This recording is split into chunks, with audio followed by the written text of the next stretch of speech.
Some new information. We are in the thick of this. Yeah, absolutely, Patrice and Dan. I mean, we have been literally since about 5, 6 o'clock this evening as the storm made its landfall at 8:30, as you mentioned, in Siesta Key. Now, a little north here in Tampa.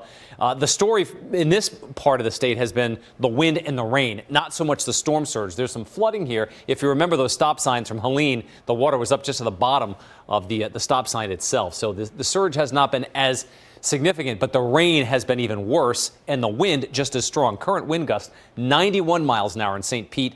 The peak gust I saw was 102. That was about an hour and a half ago. But look at the wind. Lakeland at 76. Punta Gorda to the south at 71. You go over to Daytona Beach, hurricane force wind right now. We lost the Orlando sensor, but you can imagine if Daytona's at 76 and Lakeland is as well, Orlando is most likely in that same ballpark with hurricane force wind now across much of the middle and central part of the Florida peninsula. So you can make out where the center is now. The storm did cross over Interstate 75, and it is on its way right toward the Orlando area and eventually into Cape Canaveral. Let's look at the radar estimated rainfall totals.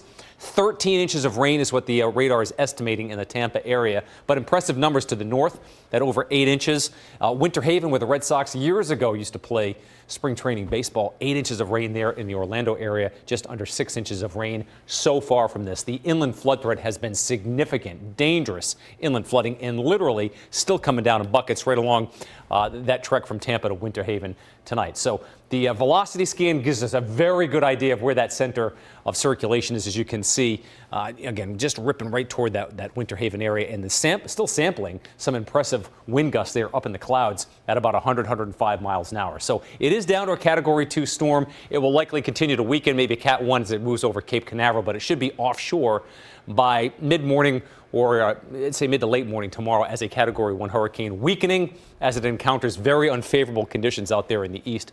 And that's good news. So we'll be done talking about Milton, but its after effects certainly will be the biggest story. Again, one more look at how that wind field just shrinks. The tropical storm force wind, Patrice and Dan, that's a large area, but the hurricane force winds shrinking as the storm continues to the east tomorrow morning.